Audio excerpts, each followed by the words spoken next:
All right, what's going on, you guys? We are the DeFi Crypto Alliance show where we're doing our best to be the bridge between our fellow real estate investors, entrepreneurs, and helping everybody understand what we feel like is the biggest opportunity over the next few years, that being cryptocurrency. We've got some wild things to talk about today. It's a wild time to be in crypto. So this will be fun. We've got Cora. You got to put your hand up here if you're going to wave so they can see you.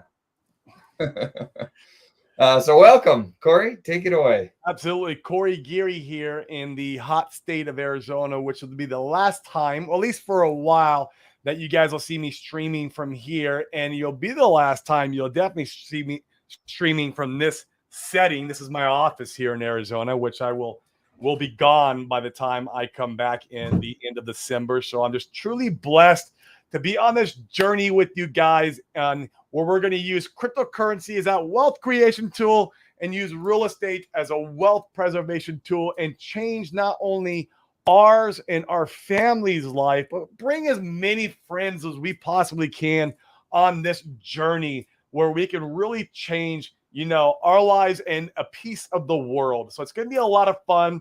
We are in some crazy times right now, and we do appreciate you guys tuning in today who is here. I know the Matty Allen, the 48-hour live stream is going on right now. So feel free. If you guys want to watch that and support him, we support him because what he's doing for the community.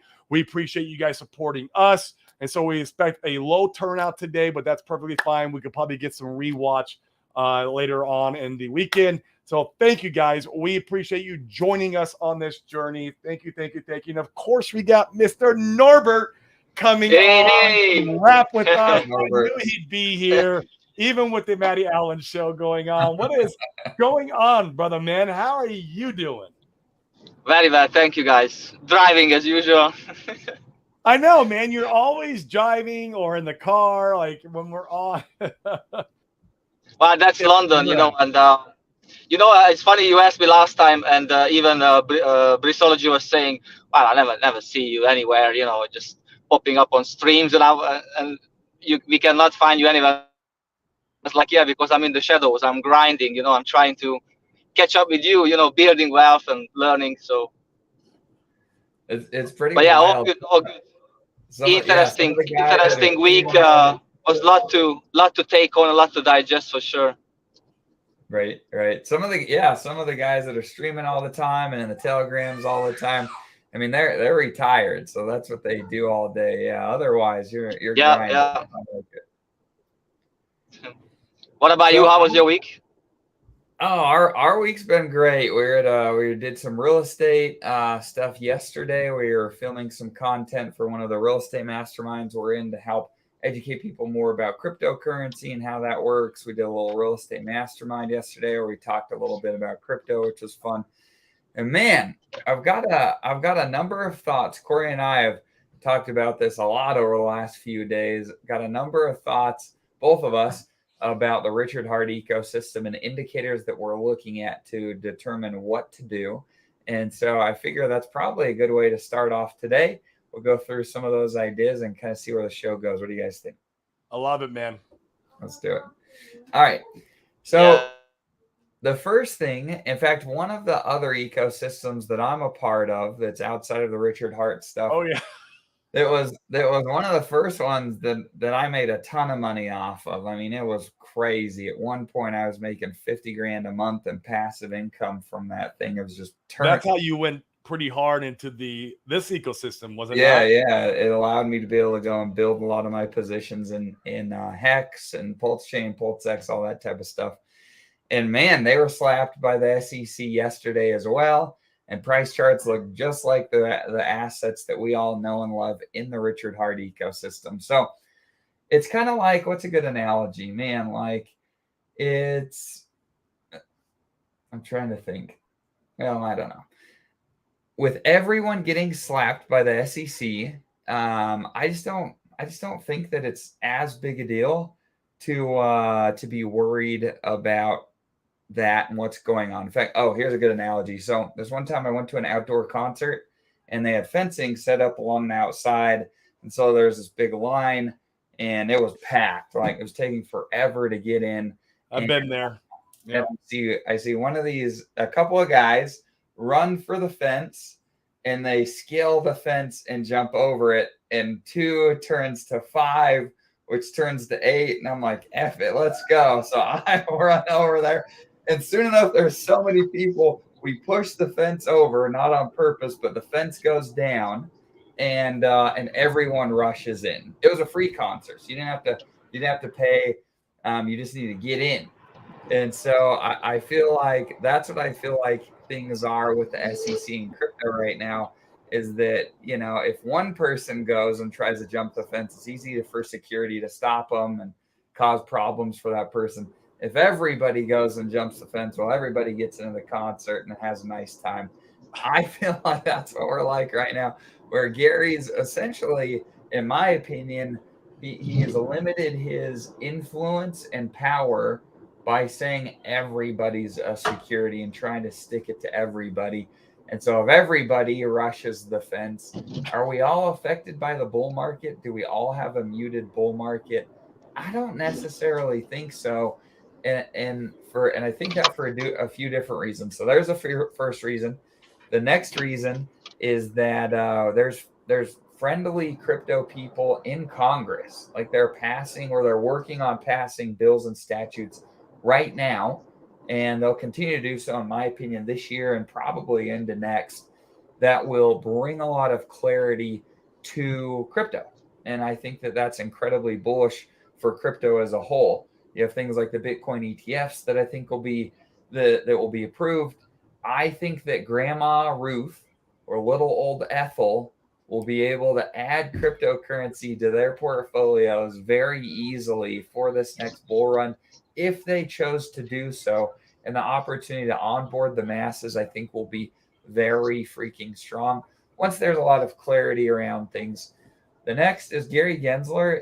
There's no way that dude is staying in his office. There is no freaking He is creating way. a shit show. Oh, shit show. That is the truth. In my opinion, he's freaking gone. I don't know if it's this year. I don't know if it's next.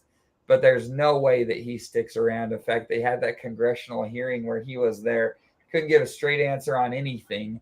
And in the end, they lobbied to have him removed from office. And I think it's just a matter of time.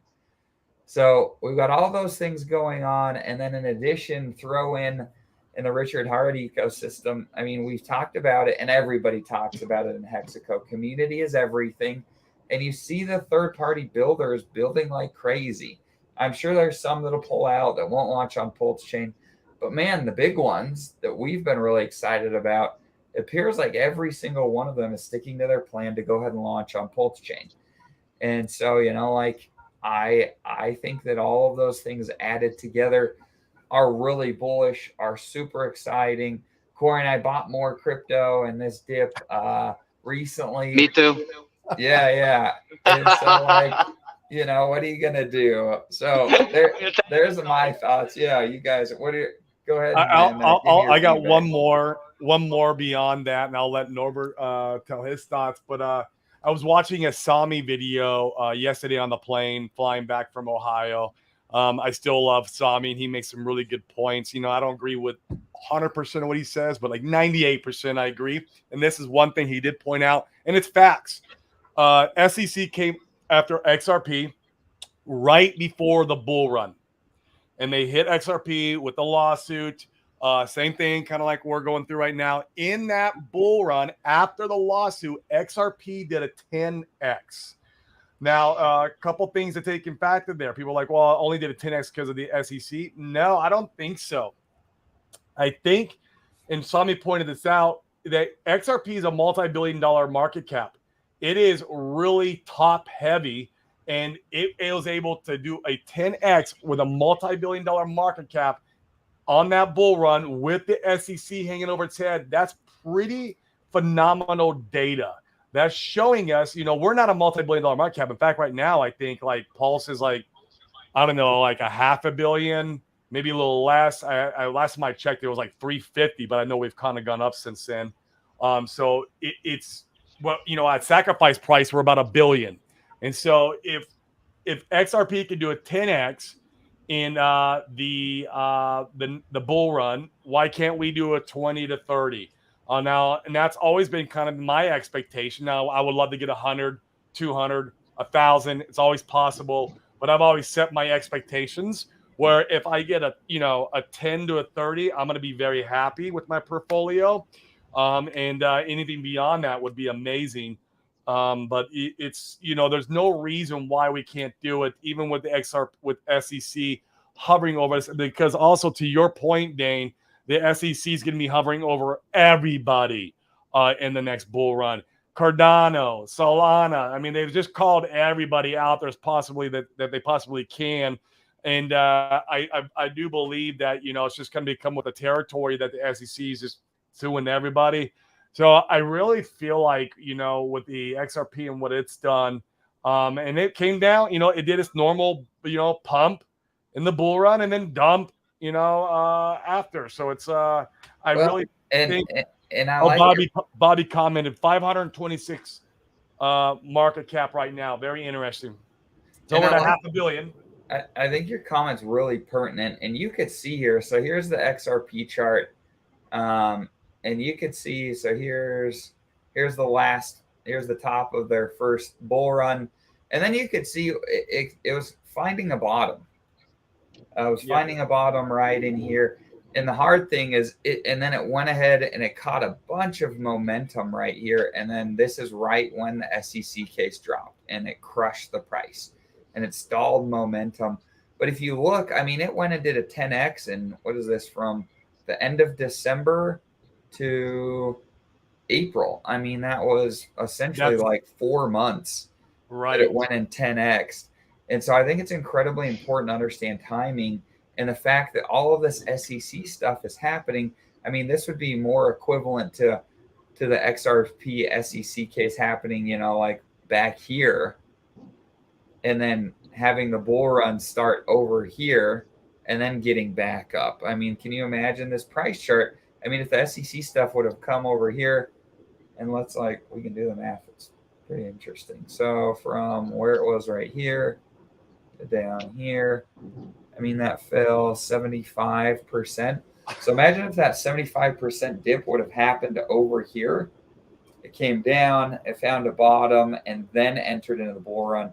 I mean, you might have freaking seen 100x from that low to the top that it got to. And so the timing of things happening now with the SEC in the bear market is actually excellent timing. If things like this are going to happen, I mean, it's really good that they're happening now. We've got another, 8 or 9 months until the Bitcoin halving, and the game should be on next year. So I like it. I like it too. What are your thoughts, Norbert? Everything is just a surprise, but Crypto Sloth pointed out really well. I love that guy. He's kind of like a genius level for me. He said that we should be extremely bullish and positive because the SEC took Hex extremely seriously, which means that we are something on the market. If we were just like one of these pump and dump or whatever, they wouldn't even waste the resources and the energy to come after us. But they done. Number one, so that's a really good point. Number two, I use AI and I put in, what can be the possible outcome of the SEC case against Richard Hart and Hex. And I use not the chat thingy, I use something else, and it's way much better. And it gave a really, really good explanation. It did like this fascinating 20, 30 seconds that majority of the points was mentioned there, that the case is too lousy. It's like it doesn't stand on strong legs and is not prepared well at all. Like they saying that PoorsX is one of the Poors chain is one of the PoorsX is one of the token on the Ethereum blockchain, and I'm like, yeah, whatever, man. You don't even know what you're talking about. The AI was able to point this stuff out. Yeah, exactly. It was amazing. Like that's why Gary Gensler is going after AI now. Seriously. But man, what the AI was writing, it was like zillion times more well thought out and well written than what these guys at the SEC said down, and then probably like, yeah, we need to do something about this one. So you sit down and you put something together, probably for something like that, and then everyone is paid by the hour. So we learned that the economy is like, if you are just a worker, majority of the time you do the minimum. You're not gonna go above and beyond, to do like extras, because you're not appreciated, number one, and number two, you're not paid enough to do those things. But Is that when you say you put in AI? Was that like a Chat GPT thing that you just asked the question to? Yeah. It's called Claude.ai. Claude, like a French name, CLAUDE.ai. Claude.ai. Free stuff. Can be used only in certain regions, not all over the world. But yeah, it was like, wow. And then I also had to write like an official letter to someone, like a company. I put in my points, and I copied some of the points which are written before. Bang, man! It wrote me an email which I would have done in like, probably a good hour. If you sit down and you need to pull your thoughts together. And it's articulated great. Articulated really well, and then you go back on your right. No, it doesn't sound right. Maybe I should rephrase it a bit. This one was like bang on. So yeah, that was really positive as well at the same time. And another thing, seeing this turnaround that actually we are okay, we can catch crypto later. We now go after AI. It's like, and then Somi, I just watched it before we started. Somi found a clip when Gary Gensler is saying that these assets, and then he named it cannot be securities. And now you are turning around and then you're saying the securities, like, he's such a liar. It's so frustrating. It was said on a video. It's recorded. You said it with your own words. It can't even be said like, yeah, it's not what you heard. No, it's exactly what I heard, man. That's exactly what you said on that video. Mm-hmm. There's an agenda. Those videos came from when he was teaching at MIT, and he was a crypto advocate at that time. Mm-hmm. And now he's flipped the script, and the agenda is not one that benefits any of us. And I find it's just like, it's so eye-opening. That's one of the things that's been really interesting of being in the Hex ecosystem, the Richard Heart ecosystem, is how eye-opening a lot of these experiences have been, where frankly I used to be a lot more trusting of the government, feeling like they had some of my interests at heart. And these MFers, he comes out like he wants to protect us, and then he slaughters. For me, literally billions of dollars of market cap and crypto off the map over the last few months. Billions. F that guy. It could have been used much better. For me, the eye-opening moment was the zombie virus, when they wanted to inject everyone with that shit, and I'm like, man, you and I was getting me, bro. I mean, either, man. This body is pure. Oh my family. I was like, you ain't touching my family with that garbage. We're gonna be around to the apocalypse. And I was thinking, like, why are they calling me suddenly? Like some ukulele nyunyuke, like some doctor calling me, like, oh, hello, just calling you to like, man, you never called me before about cardiovascular disease, cancer, high blood pressure. So many problems can happen to you. So if you really care about me, then how comes that you never called me about those things and say, oh, please come in, we can help you with that.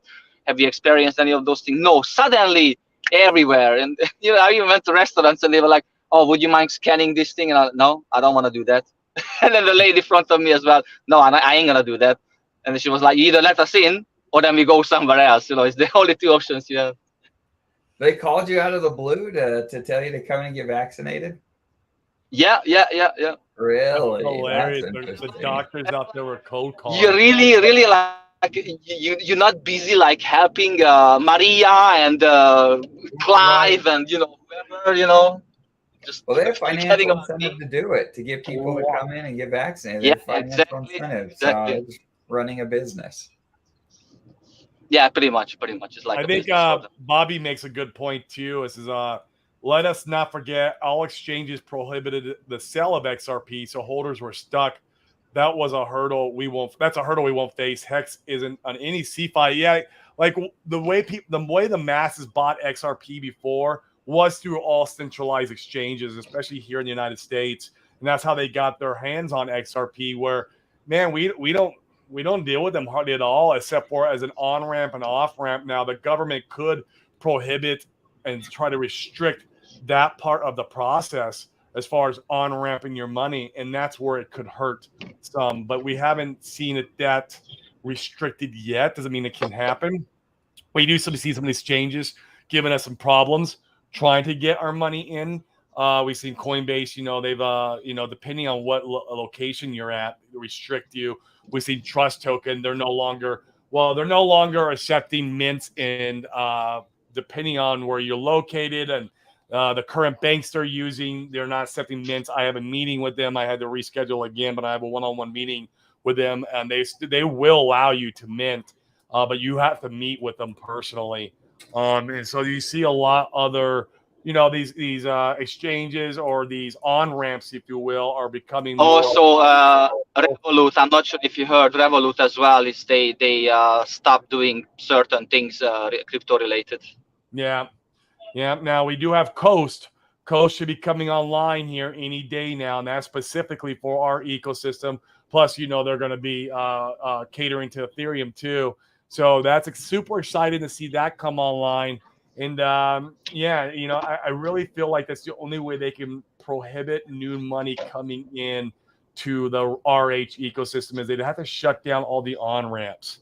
Via exchanges, via these Trust Tokens, Coast, and everything else that's out there.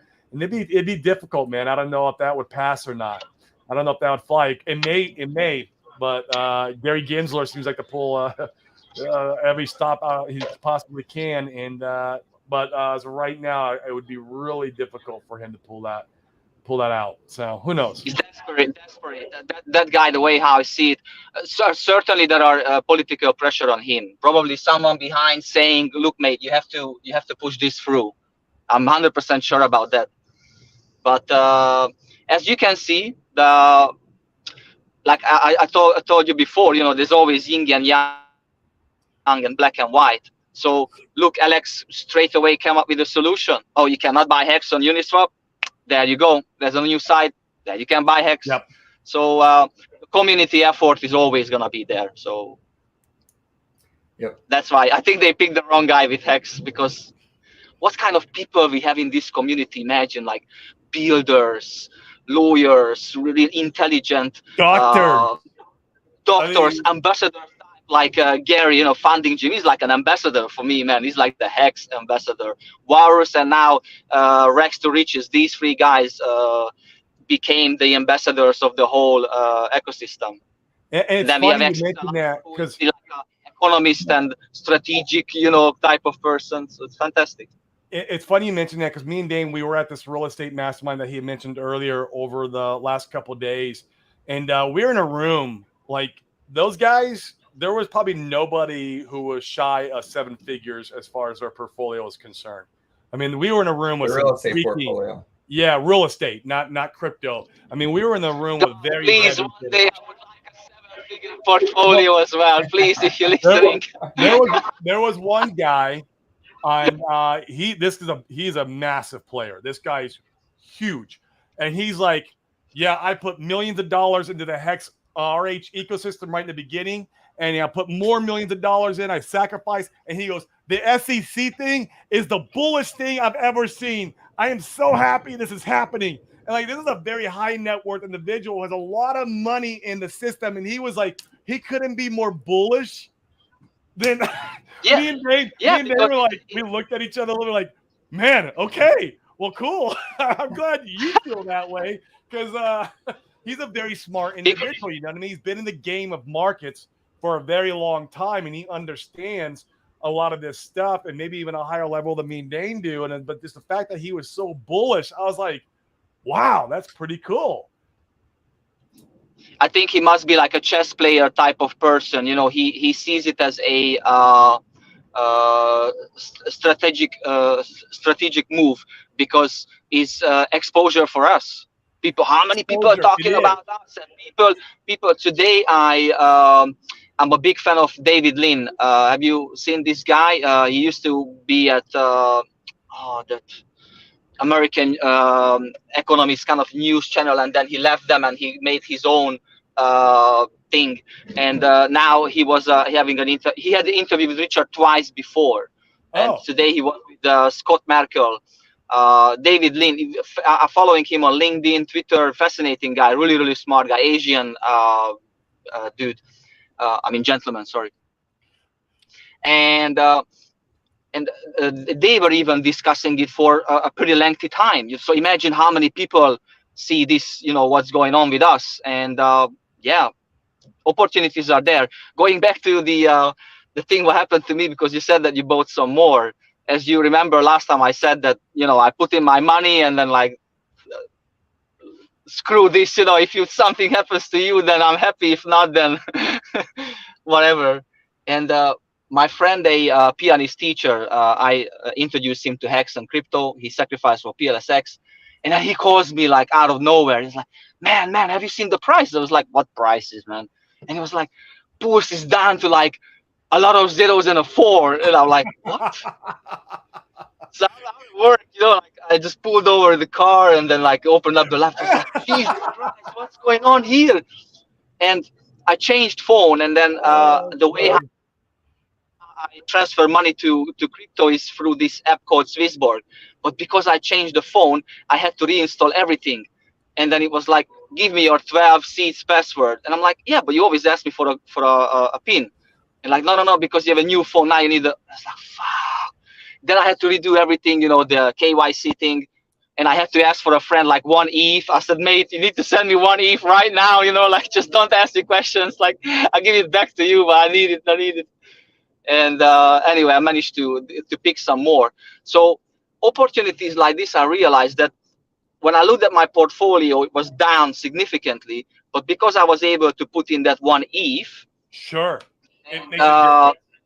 It made a difference. And also some of that 1 ETH with, I think you were discussing it, guys, that you are bullish about the projects which bounce the hardest, like Internet Money, Fox, Fiat, time dividend, these kind of things. So then the next day when we dropped again, whatever pools I bought, I was like, okay, so let's go back and just like, okay, this one, yeah, this a little bit more of this one, yeah. So because I made those moves, now I'm almost back into like a acceptable level, even we are down. So it helps for sure. Dane, you're muted. Yeah, I was just saying, I'm with you, Norbert. It's really useful to be able to bring your average entry price in, because everybody likes to measure from the bottom of a price chart to the top to say, look how many X's this thing did. But almost nobody talks about how practically no one caught all of those X's. Almost nobody bought right at the bottom. Almost nobody sold right at the top. So you didn't catch 100X price move. Maybe if you were really good, you might have caught, like 80X or 70X of that move. You know what I mean? Like, because consider, I mean, literally, if you bought the bottom or you didn't sell the top just right, you bought just a double from the bottom, you got half of the move. You got 50 X's instead of 100. Correct. If the price chart does 100, and that's if you sell the top perfect. And so I think it's important to be able to understand what Norbert's saying here, and trying to dollar cost average your average entry price down to be able to buy dips and things that you believe in. I agree 100%. Yep. Ted Nelson asked, how do I get across the community? Ted, if you are in communications with them through email and you've done business with them before, they will meet with you. You just need to message them and set up a meeting. You have to go through an approval with them. I'm trying to get it where us in our group is able to utilize Trust Token. So just if you've done previous business with them, they might meet with you on a Zoom. Yeah, I think this is a really reasonable comment. No, it's not FUD, Super Snake. Yeah, I'll Yeah. read this. And there absolutely could be more downside. In fact, I think it's useful for for a more broad perspective to consider the other end of things, right? So, like, what happens if the DOJ comes out and files criminal charges against Richard? And the thing is it doesn't even need to be like a case that could be substantiated. Just the effort of filing it would be another event, probably like the one we saw the last couple of days. Mm-hmm. Yeah. But on that note, one thing. Oh my God. One thing. It would backfire them, and then I think that's why Gary stepped back a little bit. Why do you Because think imagine that? Give us some more context.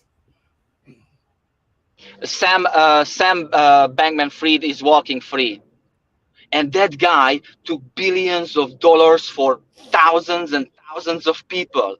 The government's not fair, Norbert. You're asking for fairness. Yeah, okay, but then, a lot of people can sign a petition. A lot of people can put pressure on the local representatives, saying like, so you accusing this guy, saying that he fraud and then took money and la da da, but then this guy do the financial crime, and then he's walking for free. So, but if I would take an apple from a shop, I would end up in jail because I'm a thief. So what is really going on here? You know what I mean? It's like, I think it's too much exposure. If you're Hunter Biden and you stole something from the shop, you would go home just fine. Yeah. I hope we don't. You can even do cocaine at the White House, apparently. You can do blow at the White House and still go home fine. But if I go over to the White House and do blow, I'm gonna go to jail. Yeah, true. I'll go to jail if I go. Right. But exactly. then, the next point is, like, I was in Spaces. This Mario Nawfal, whatever that guy's name. Apparently, he's a latest celebrity in the Twitter space. He has been for the last year, about a year now. Yeah. He good, really good for him. Up. Yeah. Good for him. That's what I can say. But quite a few of us were there, yeah, and they didn't let us talk. I was raising my hand in the entire show. I'm passionate. I'm a nobody. I'm just NN00 whatever on the Twitter with 100 followers. I don't really care. But when they were talking about it, Eric came on show and they were like, Eric, please, can you express your opinion about how Richard is? And it's like this nonsense kind of thing. Is like, who cares? But then like the important topics was, I was like, guys, no one is talking about common sense here. If let's say I am a multi-millionaire, I have hundreds of millions of dollars, and my name is Richard. I'm a duck. Yeah, I'm a duck. Do you really think that I'm that stupid to say everyone that I'm going lavish marketing? Outrage. That's the one. Outrage marketing, and then I would build and do all these things, and then I would take $12 million from that pot, and then I would go somewhere else and then spend that money just to give a chance for someone else to find a weak spot on me. It's like, it doesn't even make any sense. And if you put Richard and Sam Bankman-Fried together, just look at their faces, man. One is like, and another one is like, you could tell that Richard has an IQ up there, like 140, and like he's like a 4D chess player. So probably he's got. Even if he did, like, let's say that accusation is true and he took the money and, like, quote unquote misappropriated it. I mean, we all knew what we were getting into. It was very clear what the sacrifices were about, that you essentially were making a donation. Now, the SEC, I don't think they're going to let that hold in court. And I think they're going to say, well, it's pretty much an ICO. I don't think that's going to hold. But once again, like, he delivered the product. I think it's, I don't think there's a ton of weight with that argument. And I think one of the missed opportunities, and shout out to Gary and to Rags for going on the Wolf of All Streets show. Yeah, they were in the Twitter Spaces with Mario, and then he invited them to come on his show the next day to explain Richard and Hex and why it's different. And I think it's a little bit of a missed opportunity And props to Buck. He put this out there on Twitter, and I thought it was a really important talking point. It's a really common, I don't know if the right term is like problem or issue, but it's really common when you see these guys and they sit down and they say, okay, well, like why is Hex different? Like why is it, meaningful or useful for the space? And almost everybody wants to go and talk about T-shares at that point. And you are going to lose every single person when you're like, well, let me tell you about these T-shares and look how they do these special things. And oh, isn't this cool? Nobody cares about the T-shares. If you're not an insider in the RH ecosystem, you don't care about T-shares. I don't care who explains it to you. Nobody cares. What people do care about is what Buck nailed down. And he said, hey, I don't think it's the T-share narrative that's important. I think what's important with Hex and why it is revolutionary for the crypto space is because it teaches better, more profitable behavior. It teaches a longer term mentality. It teaches to delay gratification instead of being on the maturity. Yeah, where you need to be rewarded right this instant. Rather, you can punt money out and you can wait. You can delay gratification. Now, who knows, if that's going to be a great decision, depending upon when you end stake and how you manage it and all that stuff. That's neither here nor there. But I think that's a really freaking important talking point, that when we're talking to people that aren't insiders, that don't understand the ecosystem, that are really nervous about, Corey and I have fielded plenty of texts and calls. People are like, oh my gosh, send my condolences. Richard has screwed you guys.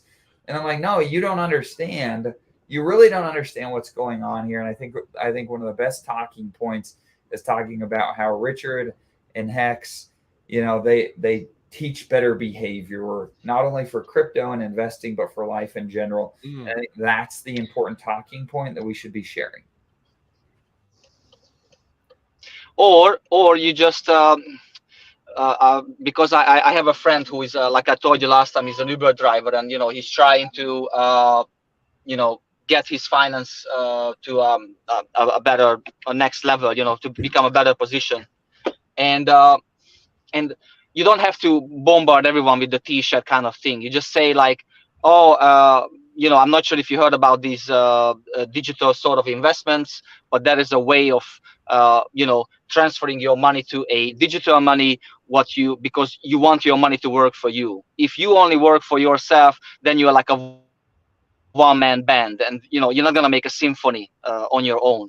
And then if you're self-employed, then something happens to you, you break your leg or whatnot, then no one cares about, no one's going to look after you. Maybe your close family members, but you don't have income. And with these kind of steps, you can help yourself. And then he was like, oh yeah, that sounds really interesting. So you don't have to go this passive income or T-share or too complicated. Just say something like, I understand that this is a problem right now because not many people has financial literacy. I didn't have any almost until the age of 30 something, 38, 40. And in the last 4 years, I started picking up more and more.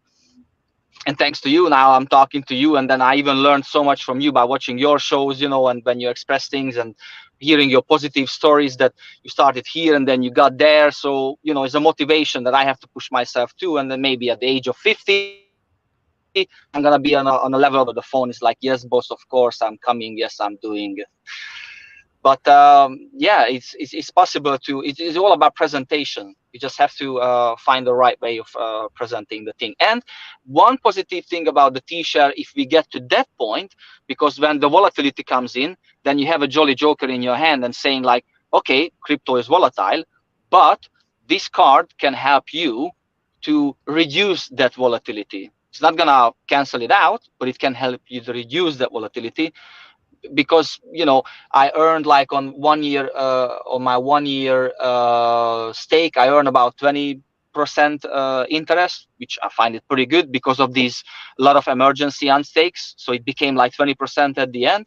So it's still a minuscule stake because I'm not a dolphin. I'm just like some little algae in the system. But it's nice to see that there is like a little bit of positivity happening at the end. Maybe it's gonna cover my gas cost, I don't know, but on the ETH side. On the Pools chain side, it's gonna be like a little bit of profit. Maybe I'm gonna swap it for, some new and up and coming project like Fox or Fiat or Famous or whatever. Respectable. Yep, I like it. I want to touch on Connor's comment real quick. How likely is 100, 1,000x more? I'm going to tell you, Connor, in my opinion, I think the likelihood now of the big gains is more probable now than it ever has been in our ecosystem, because before we had way too much weight sitting on top of us. I mean, like the top 5 sacrificers holding the majority of the coins, non-OA, of course, is just not a healthy ecosystem. And that's why you've been hearing about Buck talk about in his spaces how we can only do a 10 to 30x. I remember when the first time I went down to Puerto Rico, I met with all the OGs down there. They're like, look, we're probably going to do a 30x and that's about it. But then they started getting a little bit more bullish. Like literally we'd go to these birthday parties and they would do chain analysis. It's crazy. That's what these guys do for fun. I love it. I'm in the right spot when we do chain analysis for parties. But they're doing this chain analysis and they're showing me how they've rised up the ranks in the ecosystem just by whales capitulating. Well, this last event this week, we saw massive whales capitulate. I mean, it was the majority of those red candles, and when all of it was done by 2 guys who completely exited the bags. And so we need a lot of this economic weight distributed down. And what happens is, who picks up the economic weight? All the dolphins, squids, and turtles. These guys are coming in and they're picking this all up. And even some centralized exchanges. There's a rumor that OKX is picking some up. I don't know if that's true or not. But like you have all the dolphins and turtles picking this up. The squids. Like, this is a healthier ecosystem when you're distributing the wealth amongst many for when we go to pump. So yeah, there's the problem of the SEC on one side, but then there's the bullish part of a more healthier ecosystem as a whole. And so that's how I look at this. I'm going to be excited to meet with the guys in Puerto Rico when I go back. And I know some of them are not on the island, but I want to talk about a little about this and see what their thought processes are of how the ecosystem is as a whole. And it's not just in Pulse, but now in Pulse X and in Hex. Man, we had a lot of capitulation, a lot, and it's good for us who are still around, holding and buying. And so that's my thoughts on that, Connor. We'll see how it plays out. I don't know if we're going to get 100x. I'm just a dude on the internet, by the way. I'm not saying we are. This is never financial advice, and I'm speculation only from my bags. That's completely me. And if I personally only get a 10x on Pulse, I won't be like partying to the cows come home, but I will be happy that I got that. I'm going to be grateful for whatever I get. But I think it's definitely more likely that we could see some more bullish up movement versus, because, before, man, we had so much weight. We had a ton of weight up there, and we still have a little bit of weight up there, but at least the weight up there now. The guys who are sticking around after this, they're kind of like, those are the guys who are the true believers. Now, we might see some capitulate at like a 10x. You'll see the price go up. You're gonna have a hard movement back, because maybe there's some guys who want out, but they need it. They have a price point. Like maybe it's sacrifice price. Maybe when we get back up to sacrifice price, those guys, you'll see other guys capitulate because they need to get out, or they want not need, but they're fearful, so they want to get out. And then maybe it happens again when we're at a 3x. Boom, we get hit again. And then it happens again at a 5x. Every time this happens, this allows the price chart to move up again. Agreed. Yeah, agreed. So it's an opportune time, and you've got to make your own decisions for you, what you're going to buy. I mean, the biggest opportunities in the world are buying when people are fearful, when the market overreacts. And if you believe in the Richard Heart stuff, then I think it's probably pretty fair to say that this was a big overreaction. A lot of the stuff was very undervalued, and one could make you could say the same thing about the levels right now, that we're still pretty undervalued, a lot of the stuff. And for instance, Fiat is going to be launching next week, and that, I mean, it's at levels that we haven't seen for about a month. So there's lots of opportunities. You need to do your own due diligence to find the things that you like. Yep. And then you decide when to buy don't and know sell. crap is the thing, man. I mean, nobody does. That's the thing. We Nobody, just don't these know are all anything. unknowables. I just know what I'm doing with my money, and that's all I know. And I love talking about it. And I love when people are on the same journey as me. I love like-minded people. I'm going to go ahead and answer this off the am I a Corvette purist? Yeah, I am, man. The only Corvettes I do like are the Lincolnfelders. The Lincolnfelders are very expensive, though. I might as well buy a Lamborghini at that point. I've owned 3 Corvettes in my life. I had the C5, I had the C7, and I had the C8. This is the C8 I got right now. Today is the last day I will be owning the C8. I am selling the C8. I'm dropping the keys off tomorrow morning before I fly back to the island. The C8 is gone, and I'll buy the new E-Ray. The E-Ray launches in 2024. I want the E-Ray when I can get my hands on it. I'll probably get it on like a 1 or 2 year waiting list. So, yeah, the last time you might be seeing me wear the Corvette shirt, I don't know. This might be the last time because I won't own it no more. It's like I can't represent if I don't own, man. Yeah, that's right. Yeah, so Allison, if you didn't watch the last little bit that Corey was just explaining, so one of the reasons is that we were in most ecosystems, you're very top heavy initially. And so those guys that own a huge amount of the supply, they, like imagine if you put in $5 million, $10 million in a Pulse Chain Pulse X sacrifice, but you're not hanging around probably for a 10,000x. Also, there's limited liquidity. And so you've got to find a way to be able to extract meaningful value, ideally without hurting the price chart too much, but they're going to impact it, substantially. And the more people that you have with large holdings that can negatively impact the price chart when they go and sell, well, that limits the ability for the price chart to go up. And so that's where a lot of those predictions come from. But now, like Corey said, that a lot of those bigger players have sold out. They've dumped the price chart, and that has been, spread out across lots of holders where it's less impactful when those people go and sell. Well, then, theoretically, we have stronger likelihood of going healthier ecosystem. It can breathe a little easier without getting suppressed. And suppression's good, guys. I mean, the guys who sacrificed $5 million, he just needs a 10x. Let him get his 10x, get out, take his economic energy. He can go now. And then now it leaves room for us to breathe and move on our merry way. That's the way I look at it. It really is. And sometimes if you're a small bag holder, bless your heart, and that's fine. You just might have to wait 2 market cycles. I don't know. You might have to wait for it to go up 20, 30x. Maybe you exit your position and you hold until the next bear market and then buy back in so you can catch those real substantial gains. You might have to play the game twice. I don't know, right? It's, once again, we're speculating again. We're just dudes speculating. We have no clue. Cool. Well, that's probably a good place to wrap it up. I think we covered lots of cool things.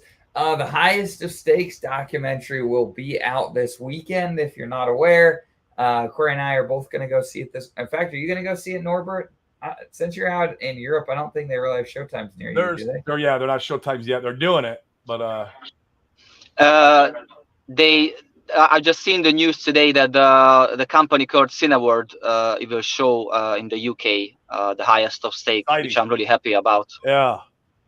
So there is a chance for us to see it as well. Nice. Corey will be in the theater with his camcorder and a suitcase, so nobody can see it. He'll upload a torrent for you guys later.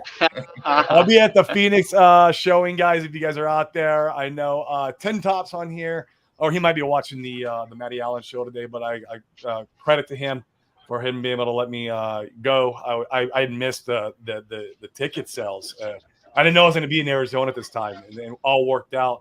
Man, it's so funny how sometimes in life things work out so effing perfect. You're like, man, I must be on the right path, because that stuff would not be working out. Some of the stuff that's working out in my life right now, guys, is like, Yeah, I won't get too deep in it, but it's pretty remarkable, and it just reconfirms that I should be on the right path.